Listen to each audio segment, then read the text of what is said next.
Muy buenas noches amigos de YouTube. La noche de hoy hicimos una transmisión en directo para la página de Facebook Cementerio General Antofagasta con don Mario Caranza. Lamentablemente, como estábamos grabando con la cámara trasera, don Mario estaba fuera del cuadro y no se vio en ningún momento. Luego hicimos otro directo para que lo pudieran ver. Eso para que no se sorprendan de la torpeza que fue mi responsabilidad. Los dejo con el video. Chicos, bien cortito. Lamentablemente, como estábamos grabando, no se veía la cara de don Mario que nos estuvo contando las historias. Estamos revisando el video ahora y aparte de reírnos nos llevamos el chasco. El chasco.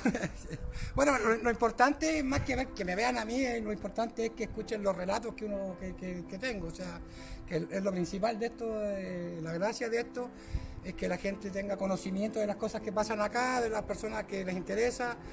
Tuvimos bastantes personas conectadas, alrededor de casi 800 personas.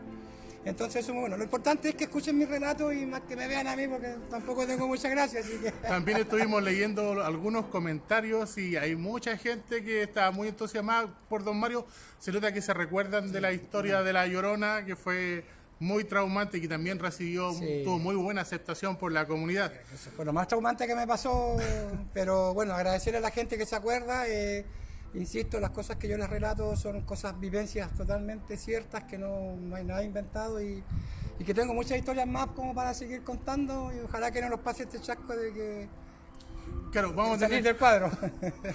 Vamos a tener más cuidado para la próxima. Disculpen, no fue nuestra intención, fue accidental.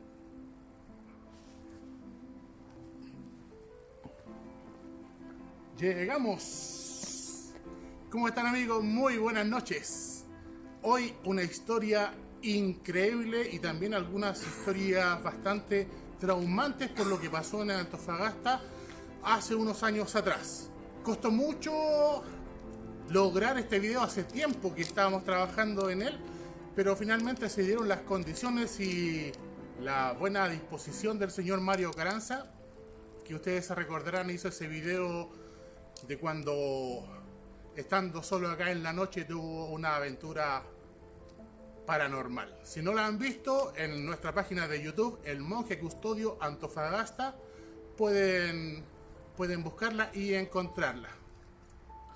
Empecemos entonces, estamos en la hora con nosotros, don Mario Caranza. Muy buenas noches, gracias por venir, don Mario. ¿Cómo está, Monje Custodio? ¿Cómo está usted? Oiga, Saludo a toda la gente. Le cuento que la comunidad ha hecho muchos comentarios y se acuerda mucho de usted acerca del último video que hicimos en conjunto. De La Llorona. De La Llorona. Y ya hay mucha gente que escribió y dijo, sí, me acuerdo muy bien de don Mario y de esa experiencia que me dejó los pelos de punta por mucho tiempo. Bueno, sí, a mí más todavía porque aquí me pasó fue a mí, así que... Pero yo le quiero decir a la gente que en los 17 años que yo trabajando en el cementerio, las cosas que yo les cuento no son ni inventadas ni recreadas para hacer un video, sino que son cosas que realmente me pasaron, que en estos 17 años me han pasado muchísimas cosas. Bueno, ahora ya no tanto porque ya no soy vigilante, Claro. ahora soy operacional, solamente trabajo de día, pero tengo muchas cosas que contar todavía, tengo muchas anécdotas que me pasaron. Y eso, y decirle a la gente que en este momento nos está viendo de que son cosas que... Ahí los perritos se escucharon algo. Bueno, vamos a dejar que pasen tranquilos. Son Ya. cosas que pasan. Con respecto a lo que usted dice, ahora que estoy de día no me pasan tantas cosas, pero sí hay una cosa que todos en algún momento nos ha pasado y que hace relación a cuando viene gente a visitar, están viendo a sus seres queridos y tarde o temprano todos los que trabajamos en cementerio nos hacemos el mismo cuestionamiento, que es Que si están vivos o están muertos. ¿eso que estoy viendo estará ahí o no estará ahí? A mí me pasó un Ya par no. de ocasiones en las cuales Ya no quise está. acercarme porque eran días calurosos. Pero ya no está.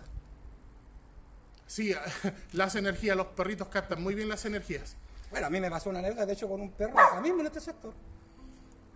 Teniendo como un año y tanto ya trabajando acá, en la ronda habitual que hacía con mi compañero, que es don Juan Martínez, que era mi compañero, siempre estábamos de turno los dos, ¿Y que sigue en servicio? y que sigue en servicio de vigilante todavía. veníamos subiendo, hacíamos la ronda normal, nosotros pensábamos por la parte pasillo sur, ¿cierto? Del cementerio, puerta principal, y veníamos subiendo a patio 10 hacia arriba, ¿cierto? Hacia arriba. Y Puerta Libertad, subíamos acá al estacionamiento, cuando llegábamos acá era como el breve descanso, nos fumábamos cigarritos, echábamos la laya, conversábamos. En ese tiempo teníamos un perro que decía, nosotros le habíamos puesto calcetín. Calcetín. Calcetín se llama. Ya. El calcetín porque cuando llegó chiquitito, los funcionarios dejaban sus bototas con sus calcetines y el perro los sacaba y los tiraba por todos lados, entonces le quedó como por calcetín. Y bueno, ese día estábamos acá, llegamos, yo soy un fumador empedernido, así que prendí un cigarro y estábamos en eso, me fumé el cigarro, salimos, caminamos hacia como circunvalación norte para revisar la puerta, qué sé yo. Hacia el acceso de la parte alta. Hacia el acceso de la parte alta por circunvalación. Y vamos como a la mitad más o menos del estacionamiento, cuando sentimos un ruido que los dos nos paramos al mismo tiempo. O sea, yo más nuevo porque mi compañero ya tenía muchos años trabajando, entonces a mí cualquier cosa ruidos, cosas que yo sentía era como muy cuático a mí, de entender que, o sea, me provocaban miedo. Pero como mi compañero no se asustaba, eso a mí es lo que me daba la tranquilidad, pero en ese momento mi compañero igual se condujo como asustando un poco. Entonces yo la digo que le pregunto qué es lo que había sido eso, me dijo, no sé, estábamos en esa cuando de repente sentimos cuando sale un cajón, se abre, así como cuando tú estás doblando una lata o una calamina, así, pero acuático, sabíamos que no venía de afuera. Y Calcetín ladró como ladraron los perros ahora, ladró y se viene como corriendo a ladrar acá, creo que, y llegando como a ese punto, se paró. Y nosotros veníamos caminando atrás y nos paramos cuando el perro se paró, nosotros nos paramos. Y a mí lo que hasta el día de hoy me causa cuidado y para mí no tiene ninguna explicación, es que el perro hizo esto. El perro empezó a retroceder. Mirando y retrocediendo. Ya.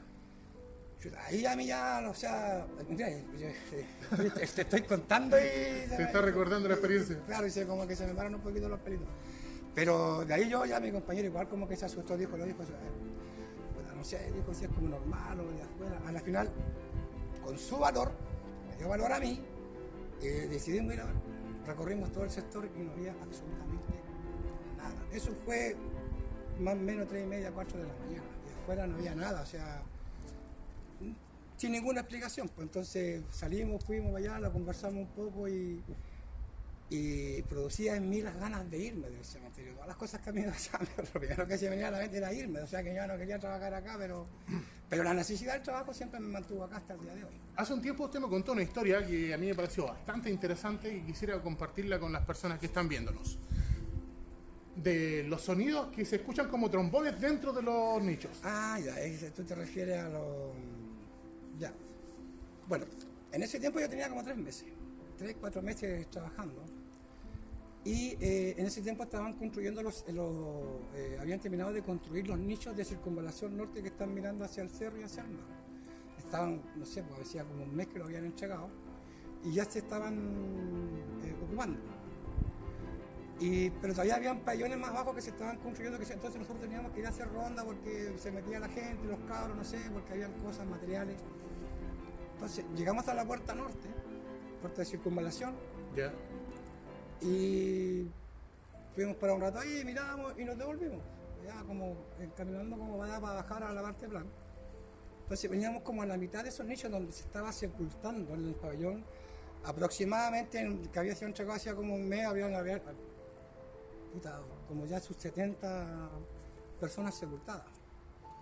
Entonces vamos caminando ahí, conversando con Más fuerte para que escuche. compañero conversando ahí. Y de repente siento así como...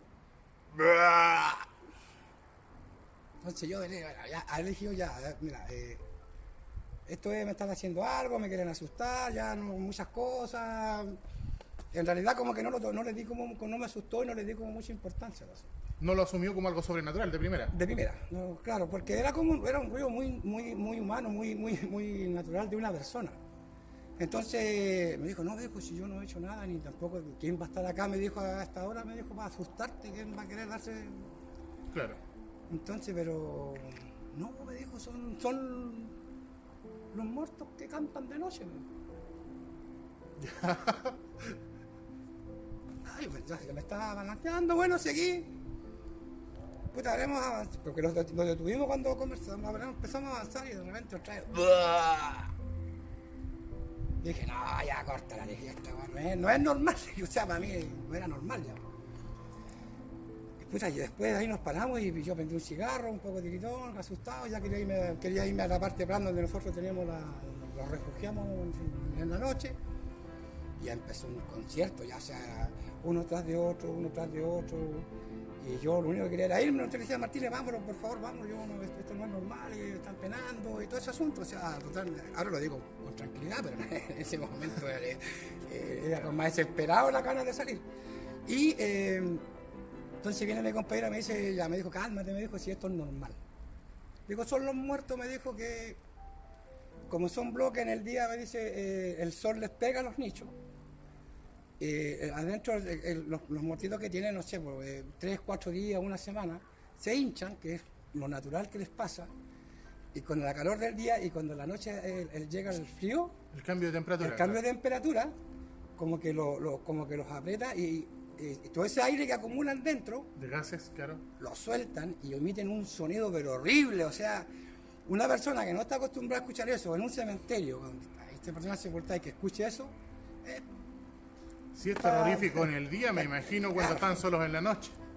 Entonces la explicación que me dio fue esa, y al final después investigué y realmente es así, o sea, pasa mucho y a veces cuando hay pabellones que se sepultan 7 personas todos los días, se acumula harta gente, entonces yo les digo, es un concierto de... concierto para muertos en Do mayor. Claro. A propósito de este tema de los procesos naturales de descomposición de los cuerpos, lo que me gustaría preguntarle a usted, porque yo sé que usted constantemente tiene que exhumarlos. Lamentablemente. Lamentablemente, o sea, alguien tiene que hacerlo. Es parte del trabajo. Es parte del trabajo. Claro. Lo que a mí me inquieta es las primeras veces que usted tuvo que realizar esta labor, que es abrir el cajón, sacar los huesitos, embolsarlos. ¿Cómo lo hacía para hacer esto? Ya a los 20 minutos estar almorzando. A ver, eso es bastante difícil, ya que rompen con las normas habituales que tiene uno, que no. Pero no podía, o sea, me costaba mucho tomar los huesos, mover, no sé, qué sé yo. Hasta el día de hoy me cuesta. Si yo puedo evitarlo el día de hoy, yo trato de evitarlo, pero es una sensación muy terrible, porque a la final es una persona la que está ahí. Y a la final sacar los huesos, qué sé yo, cuando estás recién haciéndolo, te crea como cierto, en tu cabeza te crea que tú te lo llevas para la casa, qué sé yo tuve pesadillas muchas veces en la noche. Es lo que también quería preguntarle, porque ya uno puede acostumbrarse a ejecutar la labor y después comer, con los años puede acostumbrarse. Usted dice que no se acostumbra nunca a hacerlo, pero por ejemplo las primeras noches usted realizaba este trabajo y después se iba a la casa. Y las primeras noches lo perseguía, claro, su propio subconsciente. A eso es a lo que voy, que me generaban pesadillas, ¿entendés? O sea, que yo veía los cajones y que las personas se paraban de los cajones, entonces despertaba asustado. Igual me creó, insisto, hasta el día de hoy todavía me provoca eso, que yo todavía, ahora tengo que realizar ese trabajo, pero todavía me cuesta realizarlo. Si yo puedo evitar hacer ese trabajo que lo haga otra persona, yo lo evito, ¿no? O sea, pero me cuesta. Aquí, bueno, tú has visto de que cuando tenemos que hacer ese tipo de trabajo es bien complicado, es bien engorroso, es delicado. Sí, es delicado. Y ver, abrir un cajón y ver el estado en que las personas, o que nosotros quedamos después, no sé, pues de 10, 15 años fallecidos, es traumante, es igual con el tiempo uno se va acostumbrando, se va forjando, se va, no sé, pues todo se vuelve una costumbre, el trabajo. Pero yo hoy en día todavía no me acostumbro. A mí todavía me pasa eso de que siento como... Claro, me imagino que si despierta, en esas primeras veces, despertar con pesadilla y la familia le pregunta qué te pasa, bueno, le conté. Y a veces hay que guardárselo. No, yo fui bien, o sea, yo lo decía porque era lo que me provocaba. Yo muchas veces conversé con mi señora que quería dejar este trabajo porque a mí me traumaba. O sea, aparte que yo siempre he sido como muy creyente en todo. Yo sé que las cosas están, yo sé que las cosas existen, yo sé que hay buenos, hay malos, yo creo en todo. Entonces, ese trabajo a mí me traumó mucho, hasta el día de hoy, todavía me tiene... no lo puedo realizar como otras personas, no sé, que llevan 10, 15 años trabajando acá y que abren el cajón y lo manipulan como que, no sé, como quien está sacando leña o nada, no. Menos espirituales. A mí todavía me cuesta, o sea, insisto, si puedo evitarlo, realizar ese trabajo, pues me corresponde hacerlo porque para eso estoy acá, pero si yo puedo evitarlo con un compañero que lo haga él por mí, lo hago.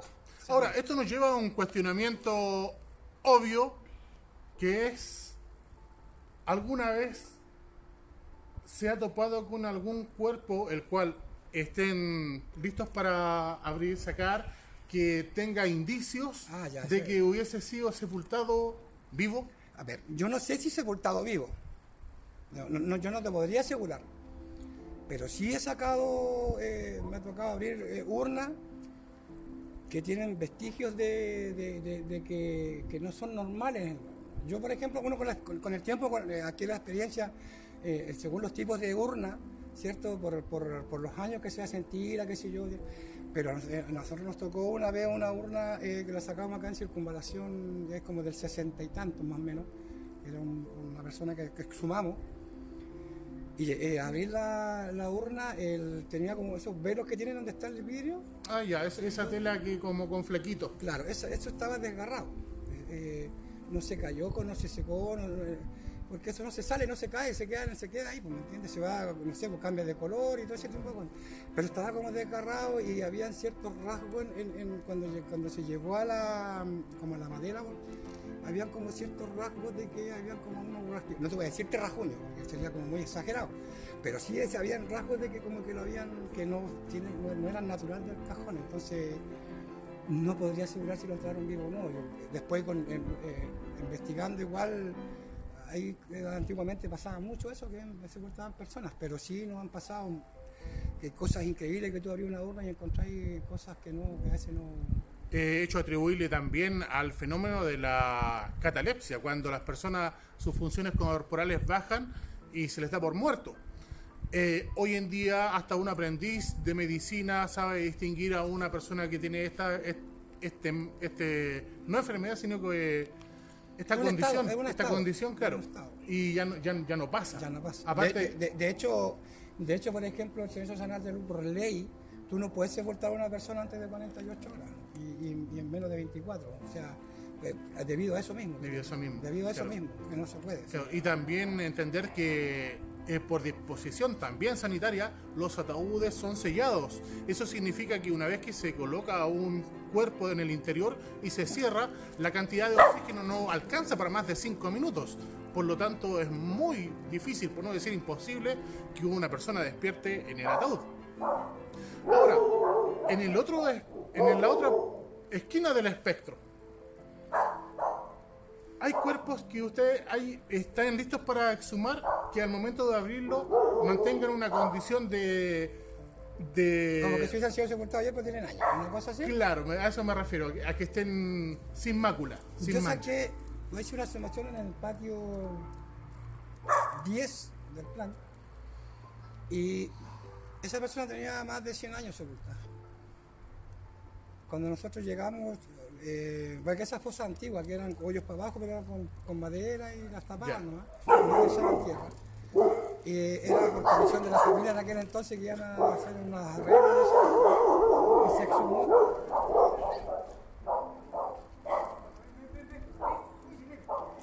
Viene el otro vigilante. Viene el otro vigilante. Entonces sacamos. Y esa persona era como que yo quedé asombrado, porque era un pelo como color azabache así. Brillante. Pero brilloso, crespo, intacto. Su cara, todo, su parte, por decirlo de alguna forma, sus genitales. Estaba todo como que si hubiera una risa insoportable. Ya lo chaqueamos, pero... De hecho, tuvimos la imprudencia de sacarle una foto como para poder tener un registro de esto. Y después quedó en un computador que al final no sé dónde quedó el computador. Perdió.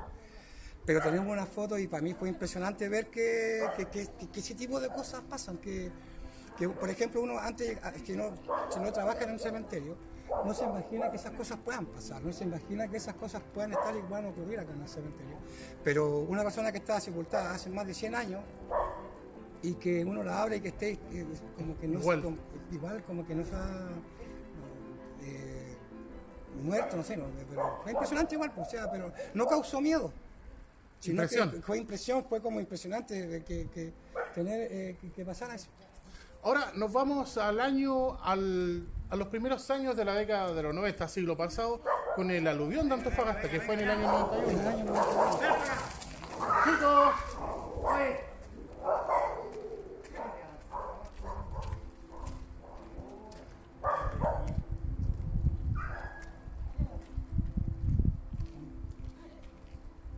Ok. Les dije que no pasaran por acá. Así que ya vamos a estar acá nosotros grabando. Año 91, aluvión de Antofagasta. Usted venía llegando a la ciudad, pero tuvo que sepultar una gran cantidad de personas. No, yo no. En aquel entonces yo no trabajaba todavía en el cementerio. Pero sí, por ejemplo, vivimos cuando venían a sepultar, sobre todo los niños, que los fallecidos fueron muchos más niños que adultos. Fue muy triste, fue muy penoso, porque, por ejemplo, en este sector están sepultados la mayoría de los 14.000. De los 14.000, ¿cierto? Que están sepultados los del aluvión. Acá todo esto no estaba construido, no habían dicho acá, esto no estaba todavía, era como cerro todavía. Y acá era como, no sé, pues como un estadio lleno de gente, acá fue impresionante, o sea, el dolor que se vivió cuando las personas sepultaban a sus hijos, sobre todo con los niños, estamos hablando de niños de guagua, 4 años, 9 años, 12 años, eso fue muy impresionante. Creo que lo que vivió Antofagasta en aquel entonces, en ese año, o en ese mes fatídico, con esa lluvia infernal, que ojalá no vuelva a ocurrir nunca más, pero fue como anunciado, porque en la tarde había como, tarde-noche había como en el aire había como un cierto... Estaba como enrarecido. Era como algo tibio, que no había sido nunca normal acá en Antofagasta. Pero no se percibió, sino que se sintió nomás, pero tampoco... Bueno, yo creo que es más de alguno porque tienen creencia, que esto aquí va a pasar por esto... Y cuando empezó ya como a lloviznar, qué sé yo, y la lluvia intensa empezó como después de las 12 de la noche. Y que parecía que era una lluvia que las que teníamos, que llovía, pum, y era, o sea, que la gente salía y está lloviendo y poco más que se alegraba porque estaba lloviendo, caía un poco de agua.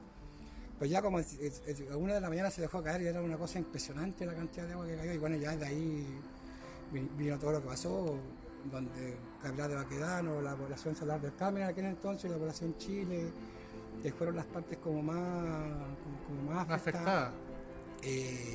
Se vivió triste, o sea, pero la gente vivió en su sector el dolor y lo que pasaba. Acá en aquel entonces estaba recién en su inicio el campamento René Snyder, en sus inicios, entonces ahí también, bueno, gente conocida, gente amiga que conozco, que nos conocimos de chico en esta población que perdieron hijos. Casitas precarias. Totalmente, eran campamentos. Entonces, pero la gente lo vivió, ella noche lo vivió, lo que vivió en su sector, en donde vivía. Porque nadie dimensionó lo que podía estar pasando en otros lados.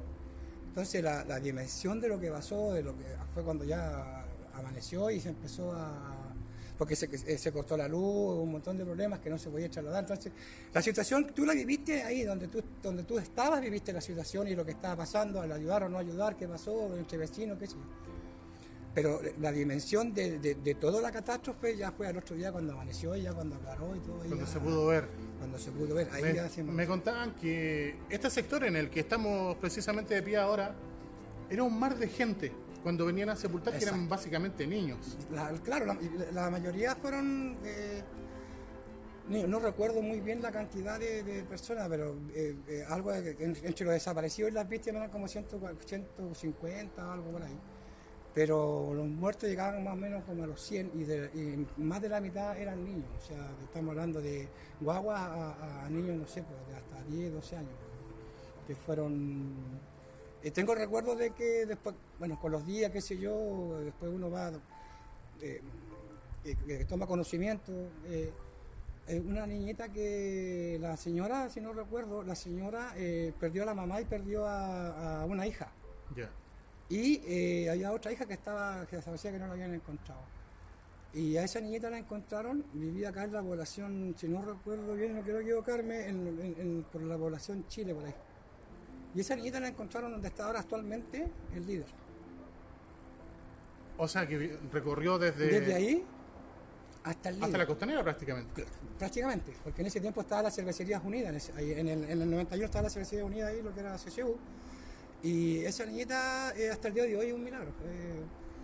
Así como uno ve cosas acá, por ejemplo, que son paranormales, por ejemplo, que yo creo mucho en esas cosas, eso fue un milagro. Si esa niñita rehiciera ese trayecto hasta allá, no me acuerdo cómo se llamaba la mamá. Pero... a ver, me perdí. ¿Estaba viva? Sí, pues la encontraron viva. Por eso ella la encontraron viva. Fueron unos caballeros que la encontraron, que incluso estas personas pensaban que era un perrito el que estaba ahí. Y después del relato de la madre, de la mamá de la niñita, que ella misma relató después, que la niñita le gritaba que no, que era una niñita la que estaba ahí, ¿me entendés? O sea, pero eso es relato por su propia madre, que después lo contó, no lo estoy contando yo ni lo digo yo, sino que las personas pensaban que era un perrito. Y la niñita creo que le decía, no, yo soy una niña. Entonces, eso fue relatado por la mamá, si no. Qué tremenda historia. Claro, y ese tipo casi puedes ver acá cuando venían a sepultar, pero fue eso, yo creo que ver la gente como se desmayaba. Y es importante recordar esto para que estemos preparados. O sea, si olvidamos nuestro pasado es muy probable que pase nuevamente porque precisamente lo olvidamos. Hay que mantenerlo en la mente. Don Mario, tremendas historias que nos ha contado esta noche. Y bueno, espero que le haya gustado a la gente. Ahí vamos a estar viendo los comentarios y comprometerlo para que venga otra vez porque pasaron varios meses antes. Sí, lo que pasa es que el tiempo. Cuando venga de nuevo, creo que nos cuente la historia de dos ancianitas que ustedes vieron al momento de cerrar y que no apareció. Para una Navidad que... Pero eso para otra que hasta ocasión. El día de hoy la buscamos. Hasta el día de hoy la buscan. Saludos, gracias por... Don Mario, acérquese por favor. Saludos, gracias por estar con nosotros en estas transmisiones. Saludo muy especial, permítanmelo, a mi hermano Nelson Orellana, que estuvo de cumpleaños. Hermano, te amo con todo mi corazón. A toda la gente de la región metropolitana, de todo el Chile que nos ven y también desde YouTube a las personas que nos ven en todo el mundo. Gracias, don Mario Caranza. Nada que agradecer, solamente, bueno, cuando usted sabe que los tiempos cuando pueda cooperarle, venir a contarle mi historia, recalcarle a la gente que todo lo que yo cuento no es inventado, no es creado, no es... Son cosas y situaciones que a mí me pasaron, que me siguen pasando en estos 17 años que yo trabajando acá en el cementerio, que todavía siguen pasando cosas en el día, que yo te decía hoy día, si de repente tú ves a una persona y no sabes si está viva o está muerta, sí. Pasa mucho acá. Entonces eso, que todo lo que yo les cuento, todo lo que yo relato son vivencias y son cosas que realmente me pasaron, que no son inventadas, eso. Eso nada más porque... Bueno, por mi parte, me despido hasta la próxima. Mi nombre es José Marcelo Orellana, el monje custodio del Cementerio General de Antofagasta. Nos vemos en la próxima.